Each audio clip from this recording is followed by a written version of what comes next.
세종에 170억 유령 청사를 짓고 직원들이 세종시 특별공급 혜택까지 받았던 관세평가분류원. 세종시 이전 대상도 아닌데 어떻게 특공 혜택을 받을 수 있었는지 파헤쳤습니다. 삼성그룹이 아산에서 창사 이래 첫 파업 초읽기에 들어갔습니다. 삼성 협력업체들로 지역 경제를 지탱하는 천안과 아산시는 초긴장 상태입니다. 대전과 세종의 주택시장이 6월 재산세와 양도세율 인상을 앞두고 따로 가고 있습니다. 한쪽은 사자, 다른 쪽은 팔자 우위로 돌아섰는데 왜 그런지 살펴봤습니다. 주차 차량에 시멘트 덩어리를 던진 60대가 구속됐습니다. 한편 천안과 대전에서 청소년과 어린이 코로나19 확진이 늘고 있습니다. 여러분 안녕하십니까? 170억 원을 들여 유령 청사를 짓고 직원들은 시세 차익이 보장된 세종시 아파트를 분양받은 관세평가 분류원 소식 어제 전해드렸는데요. 오늘은 세종시로 이전하지도 않은 기관 종사자들에게 어떻게 특별 공급이 이뤄질 수 있었는지 확인서를 발급해준 행복도시 건설청 문제를 짚어보겠습니다. 실제 이전 가능성은 따져보지 않고 부지 매입이나 청사 착공을 기준으로 확인서를 발급해주고 있는데 이전 취소 시 규정이 없어서 특공 취소나 환수도 불가능한 상태입니다. 김철진 기자입니다. 관세평가분류원 직원 가운데 세종시 아파트 특별공급에 당첨된 직원은 49명으로 전체 직원의 절반이 넘습니다. 자격이 안 되는 공무원들이 아파트를 분양받을 수 있었던 건 행복도시 건설청이 내준 특공 분양 확인서 덕분입니다. 행복청은 행복도시 특별공급 세부 운영 기준에 따라 특공 대상 여부를 결정하는데 이전 기관이 부지 매입만 하면 손쉽게 확인서를 발급받을 수 있습니다. 문제는 이전 취소 기관에 대한 규정은 따로 없다는 겁니다. 관세청에서 국유재산이라든지 아니면 국회 예산안이라든지 그런 절차를 밟아가지고 부지 매입을 한 상황이었었고 공공기관으로서 부지 매입에 대한 기준을 가지고 대상 기관이었다라고 정해져서 추진됐던 상황이고요. 이런 사례가 처음은 아닙니다. 공사 입찰 관련 소송으로 착공이 수년째 미뤄지다 최근에서야 공사를 시작한 한전 세존 통합사옥의 경우 직원 188명은 이미 특공 분양을 받았고 2명은 당첨 이후 퇴직했습니다. 이곳 역시 2017년 부지 매입과 동시에 특공 대상으로 지정됐습니다. 정부가 이런 문제를 해결하기 위해 특공 지정 시기를 부지 매입일에서 착공일로 바꾸기로 했지만 이전 취소에 대한 규정이 없는 상황에서 효과가 있을지는 의문입니다. 현행 규정에는 환수 규정이 없는데요. 이전 기간 취소 시 환수할 수 있는 규정을 마련하는 것이 필요하고요.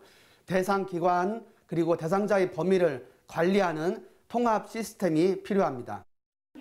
이런 가운데 행복청은 관평원 직원들이 분양받은 아파트에 대한 회수가 법적으로 어렵다고 밝혀 공무원 로또로 전락한 세종시 이전 기관 특공에 대한 국민들의 불신은 더욱 깊어지고 있습니다. TJB 김철진입니다. 이처럼 관세평가 분류원에서 시작된 세종시 아파트 특별공급 논란이 계속 확산되고 있습니다. 국민의힘 권영세 의원에 따르면 세종시에서 다른 지역으로 이전한 새만금 개발청과 해경 공무원들도 세종시 아파트 특별공급을 받았습니다. 새만금청이 세종에 있던 지난 2003년부터 2018년 사이 특공 아파트를 받은 직원은 모두 46명으로 이후 청사가 전북 군산으로 이전한 뒤로도 특공 아파트를 처분하지 않았습니다. 2016년 세종시로 옮겼다 2년 만에 인천으로 돌아간 해경도 2년간 165명이 특공 아파트를 분양받았습니다. 이런 가운데 김부겸 국무총리는 관세평가 분류원 논란과 관련해 엄정조사와 함께 위법 사항이 확인되면 수사 의뢰하고 관평원 직원들의 아파트 특공에 대해서는 취소 가능 여부에 대한 법적인 검토를 지시했습니다.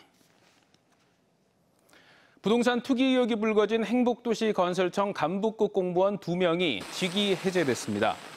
행복도시 건설청은 지난 2017년 9월 스마트 국가산단 인근 토지를 배우자 명의로 매입한 과장 2명의 토지 소유 현황과 직무 관련성을 조사한 결과 부패 방지법 및 농지법 위반으로 판단돼 경찰에 수사 의뢰했다고 밝혔습니다.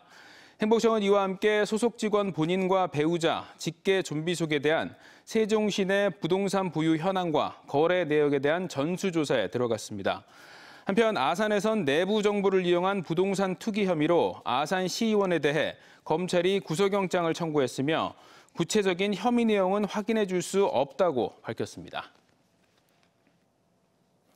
충남 아산에서 삼성그룹이 창사 이래 첫 파업의 길목에 섰습니다. 삼성 디스플레이가 오늘 첫 집회를 열었는데 삼성 협력업체들이 모여있는 천안, 아산 지역의 긴장감이 높아지고 있습니다.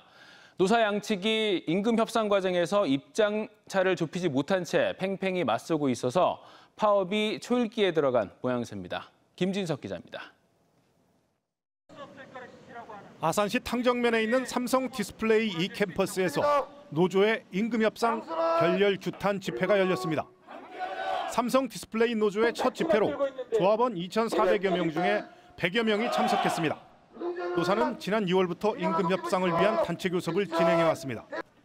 노조는 사측이 그동안 8번의 단체 교섭과 조정 과정에서 노조를 무시했다며 사측에게 사과와 임금 관련 자료 제공 등을 요구했습니다. 노동조합의 고유 권한이 임금 협상에서 교섭 해태를 부리며 온갖 저급한 행태를 저지르는 회사는 오늘을 기점으로 반성하고 사죄해야 할 것입니다. 노조는 기본 인상률 6.8%와 이원수당 현실화, 해외 출장자 처우 개선 등을 요구해 왔는데 회사는 받아들이기 어렵다는 입장입니다. 노사가 입장차를 좁히지 못해 고용노동부 중노위에 교섭 중재까지 밟았지만 지난 14일 조정이 최종 결렬됐습니다. 노조의 입장이 강경 일변도에서 삼성그룹 내 첫 파업이 현실화될 거란 우려가 나오고 있습니다. 노조는 이번 집회를 시작으로 앞으로 쟁의활동 방식을 정하기로 했습니다. 앞서 파업 찬반 투표에서는 조합원 90% 이상이 찬성했습니다. 삼성 협력업체들이 밀집해 있는 천안과 아산 지역에서는 이번 파업에 따른 피해 발생이 우려되면서 사태를 예의주시하고 있습니다. 파업이 현실화될지 여부를 면밀히 지켜보고 있으며 이후 상황에 대하여 지속적으로 파악하도록 하겠습니다. 상황에 따라서 아산시 노사민영협의회를 가동하겠습니다. 특히 지난해 삼성이 아산 지역에 13조 원을 투자해 차세대 디스플레이 투자 확대를 예고한 상태여서 이번 파업의 여파에 촉각을 곤두세우고 있습니다. TJB 김진석입니다. 대전과 세종, 충남에서 28명의 코로나19 확진자가 추가됐습니다. 천안에선 최대 입시학원 강사가 확진 이후 같은 학원 강사와 학원생, 가족 등 7명이 잇따라 확진됐고 확진자와의 접촉 등으로 17명이 확진됐습니다. 방역당국은 확진 학생들이 다니는 천안과 아산 지역 고등학교를 대상으로 검사를 확대하고 있습니다. 대전에선 확진된 대학 교수의 부모와 어린 자녀 2명, 부인에 이어 오늘 장모가 감염됐고 유성구 어린이집 원생 1명이 감염되는 등 가족과 유치원을 중심으로 7명이 추가됐습니다. 세종에서도 기획재정부 소속 직원 1명이 확진돼 해당 사무실과 일부 시설이 폐쇄되는 등 4명이 추가됐습니다. 주택가에 세워진 차량에 느닷없이 달려와 시멘트 덩어리를 던지고 주민을 괴롭힌 60대 남성이 특수죄물 손괴 등의 혐의로 경찰에 구속됐습니다. 대전 대덕경찰서에 따르면 A씨는 지난 4일 오전 대덕구 주택가에 세워져 있던 차에 시멘트 덩어리를 던져 앞유리를 파손하고 욕설을 퍼붓다 현장에서 검거됐습니다. 일용직 노동자인 A씨는 평소 주민에게 욕설을 하거나 손찌검을 하는 등 7차례에 걸쳐 행패를 부린 걸로 조사됐습니다. 지난해 집값 상승률 1, 2위를 기록하며 함께 움직이던 세종과 대전의 주택시장이 6월 재산세와 양도세율 인상을 앞두고 사뭇 다른 분위기입니다. 세종은 올해 공시가 급등에 따른 세부담으로 팔자 우위의 시장이 지속되는 반면 대전은 소형을 중심으로 꾸준한 사자 추세, 강보합세가 이어지고 있습니다. 따로 가는 대전과 세종의 주택시장을 김건교 기자가 분석했습니다.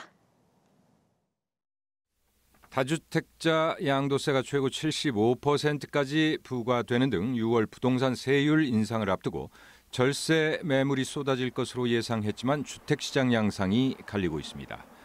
대전은 지난해 말에 비해 아파트 매물이 0.4% 증가하며 정체 흐름을 보이고 있는 반면 세종은 30% 가까이 매물이 늘었습니다. 좀 쌓여 있어요. 가격도 많이 올라서 거래량은 최바닥이죠. 아파트 매매 수급 상황을 보면 차이가 더 확연합니다. 세종은 매매 수급 지수가 4월 들어 기준치 100 아래로 떨어진 뒤 4주째 팔자 우위의 시장이 이어지고 있지만 대전은 소형을 중심으로 꾸준한 거래가 이루어지면서 사자 우위의 110선에서 보합세입니다. 30평대 기준으로 해서 2억대, 3억대, 4억대는 물건이 없어서 못 팔아요.